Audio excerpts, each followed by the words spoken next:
Hi madam. Hi madam, CMR కాలేజ్లో బాత్రూంలో కెమెరాలు వచ్చాయని చెప్పి అసలు ఉమెన్స్ కాలేజీలో ఉమెన్స్ హాస్టల్స్లో అసలు ఈ కెమెరాలు పెట్టేంత ధైర్యమే కానీ దమ్మే కానీ ఎవడికి ఉంది అక్కడ? అంటే కాలేజీ యాజమాన్యం పిచ్చిదా, లేకపోతే ప్రిన్సిపల్ పిచ్చోళ్ళ, లెక్చరర్లు పిచ్చోళ్ళ? హాస్టల్ అండ్ కాలేజీ రెండు కంబైన్గా ఉంటాయి కదా. లక్షల ఫీజులు పోసి హాస్టల్ ఫీజులు ఏంటి, కాలేజీ ఫీజులు ఏంటి, పిల్లల్ని వాళ్ళ తల్లిదండ్రులు కడుపు కట్టుకొని వాళ్ళని చదివిస్తూ ఉంటుంటే ఇటువంటి పిచ్చి పనులు, ఇటువంటి ఎర్రి పనులు చేస్తుంటే కాలేజీ యాజమాన్యం ఏం చేస్తుంది? సీసీ కెమెరా కాదు, ఏదో ఫోన్ కెమెరా సంథింగ్ అలాంటిది ఏదైనా కానీ ఇప్పుడు ఒక అమ్మాయి అయితే పట్టుకుంది కదా. ఇప్పుడు వాళ్ళు హాస్టల్స్ అన్న తర్వాత అనేకమైన ఉంటాయి.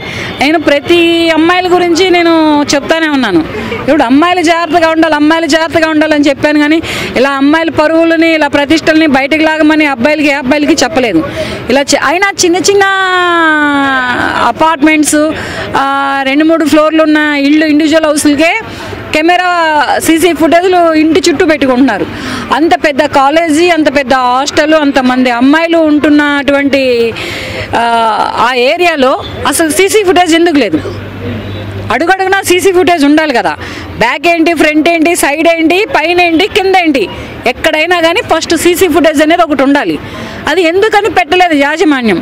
అంటే యాజమాన్యంలో లోపం ఉందా, లేకపోతే హాస్టల్లో వార్డెన్స్ ఏమైనా లోపం ఉందా? వార్డెన్ కూడా చెప్పారు పాప, అయినా పట్టించుకోలేదు అని చెప్పేసి అన్నాను. అంటే ఆమె వార్డెన్ పట్టించుకోలేదంటే ఇంతకుముందు ఇటువంటి ఇంకెన్ని చేసి ఉంటుందో, ఏ రూపాయికి దేనికి కకృతి పడి ఇటువంటి ఎన్ని చేసి ఉంటుందో. ఈ వార్డెన్లే వాళ్ళ రేపు తక్కువేం లేరు, అలాగని స్ట్రిక్ట్ చేస్తున్నట్టు నటిస్తున్నారు, కానీ వీళ్ళు కూడా తక్కువేం లేరు. కొంచెం వార్డెన్ కూడా పిల్లలతో ఫోన్లో ర్యాష్గా మాట్లాడినట్టు, బెదిరించినట్టు తెలుస్తుంది ఇష్యూ మీద మాట్లాడే టైంలో.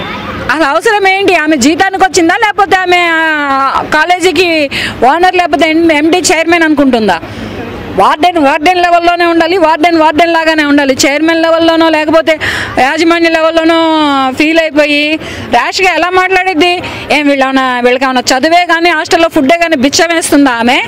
లేకపోతే వీళ్ళు మాదాకోలం తల్లి, మాకు చదువుని ప్రసాదించి తల్లి, లేకపోతే మాకు ముద్ద అన్నం పెట్టి తల్లి అని అడుక్కోవడానికి వచ్చారని చెప్పేసి అలా ర్యాష్గా మాట్లాడిద్దా?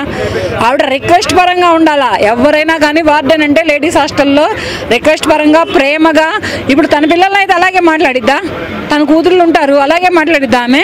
అలా మాట్లాడదు కదా. తన పిల్లలతోటి ఎంత ప్రేమగా ఉంటుందో ప్రతి స్టూడెంట్ తోటి, ప్రతి అమ్మాయితోటి అలాగే ఉండాలి. వాళ్ళకి ఏం తెలుసు అని చెప్పి వాళ్ళ తల్లిదండ్రులు ఏదో చదువుకుంటారు, బాగుపడతారని లక్షల ఫీజులు పోసి వాళ్ళు ఇలా చదివిస్తూ ఉంటాంటే ఈ వార్డెన్లు ఇలా చేస్తూ ఉంటారా? ప్రీవియస్ కూడా ఇట్లాంటి ఇన్సిడెంట్లు ఇంతకుముందు గుడ్లవల్లేరు ఆంధ్రాలో కూడా చూసాం మనం. గుడ్లవల్లేరు ఆంధ్రాలో చూసారంటే మరి అక్కడ జరిగినప్పుడైనా మిగతా రాష్ట్రాల్లోనే కానీ, మిగతా హాస్టల్స్లోనే కానీ జాగ్రత్త తీసుకోవద్దా? అసలు సీసీ ఫుటేజ్ ఎందుకు పెట్టలేదు? యాజమాన్యం ఏం చేస్తుంది? ఇది ఫస్ట్ పోలీసులు ఈ విషయాలను ఎందుకు పట్టించుకోలేదు? ఇది నేను అడుగుతున్నాను.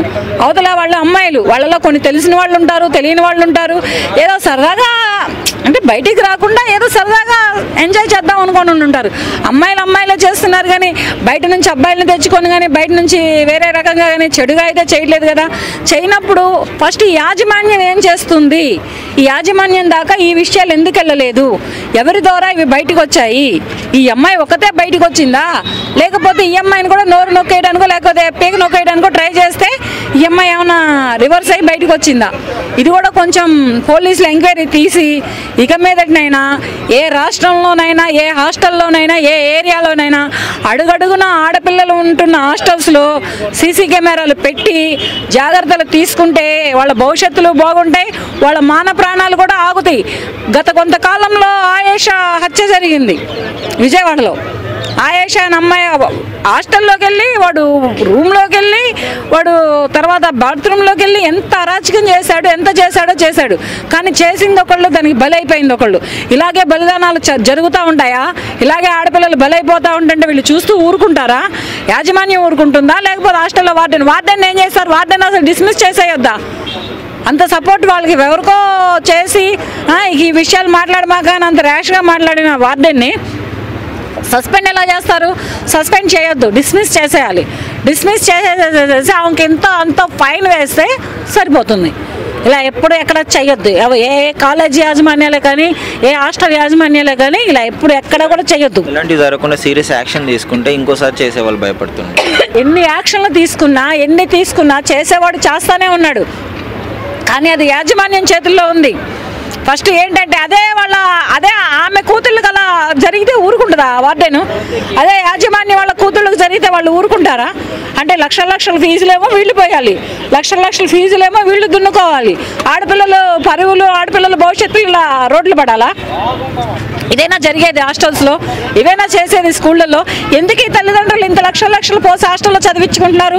ఇంట్లోనే పెట్టుకొని చదివించుకోవచ్చుగా. పచ్చడో కారమో నీళ్ళో నిప్పులో పోసుకొని ఇంట్లోనే పెట్టుకొని అవేవో కాలేజీ ఫీజులు కట్టుకుంటే చదువుకుంటారు కదా.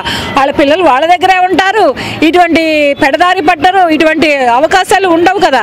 తల్లిదండ్రులు ఏంటంటే హాస్టల్లో ఉంటే ఇంకా క్రమశిక్షణ బాగుంటుంది, కొంచెం చదువు అనేది బాగా వస్తుంది, కొంచెం భయభక్తుల్లో ఉంటారని వాళ్ళ నోరు, వాళ్ళ కడుపు వాళ్ళన్నీ కట్టుకొని వీళ్ళు కష్టపడి ఈ రకంగా లక్షలు పోసి ఇలా చదివిస్తూ ఉంటుంటే యాజమాన్యం తీరు ఇలా ఉంది. పోలీసులకు ఇస్తున్న ఒకటి ప్రాణాలు పోయిన తర్వాత, మానాలు పోయిన తర్వాత రోడ్డెక్కి ఎన్ని గింజుకున్నా ఏమీ లాభం ఉండదు. ఈ విషయాలలో పోలీసులు కొంచెం ముందలే కళ్ళు తెరిచి కొంచెం ఏదైనా కానీ తగిన జాగ్రత్తలు తొందరపడి తీసుకుంటే బాగుంటుంది. వాళ్ళు ఎవరో ఫస్ట్ బయటికి లాగండి, వదిలేయద్దలాగా. యాజమాన్యానికైనా నేను ఇస్తున్న ఇంటిమేషన్ ఇదే, చెప్తున్న మాట ఇదే, పోలీసులకైనా చెప్తున్న మాట ఇదే. ఆ సీసీ ఫుటేజ్ ఎవడు పెట్టాడో, లేకపోతే ఫోన్ కెమెరా పెట్టాడో, లేకపోతే సీసీ కెమెరా పెట్టాడో, ఏం పెట్టాడో వాడెవడో కానీ లాగండి. లాగిన తర్వాత వాడు కాలు చెయ్యి తీస్తూ ఉంటుంటే అప్పుడు తెలిసిద్ది ఆడపిల్ల పరువు ఎక్కడ ఉంటుందో, ఆడపిల్ల మాన మర్యాదలు ఎక్కడ ఉంటాయో. వాడికి అక్క చెల్లెళ్ళు ఉంటే వాడు కూడా అట్టాగే చేస్తాడా? వాడికి అమ్మకి పుట్టలేదా? గాలికి పుట్టాడా? అమ్మకే కదా, అమ్మ కడుపులో నుంచే కదా వచ్చింది. వాళ్ళ అమ్మ లాంటిది కాదా? వాళ్ళ అక్క చెల్లెలు లాంటి వాళ్ళు కారా మిగతా ఆడపిల్లలు ఎవరు? అంత గులగా ఉంటే అమ్మ నాన్నలకు చెప్పి పెళ్లి చేసుకోకపోతే కోసుకొని పక్కన కూర్చో. అంతేగాని ఇట్లా ఆడపిల్లల హాస్టల్స్లో దూరి సీసీ ఫుటేజ్లు పెట్టి, ఫోన్ కెమెరాలు పెట్టి వాళ్ళని బయటికి లాగితే మాత్రం మహిళా సంఘాలు ఊరుకోవు. అంతకు మించి కూడా చాలా ఒక ఉవ్వెత్తున ఎగిసిపడతాయి. అదే నేను చెప్తున్నాను. ఎందుకంటే ఆడపిల్లలు ఇవాళ రేపు సరిగ్గా లేరు. ఉన్న వాళ్ళని మీరు పాడు చేయొద్దు.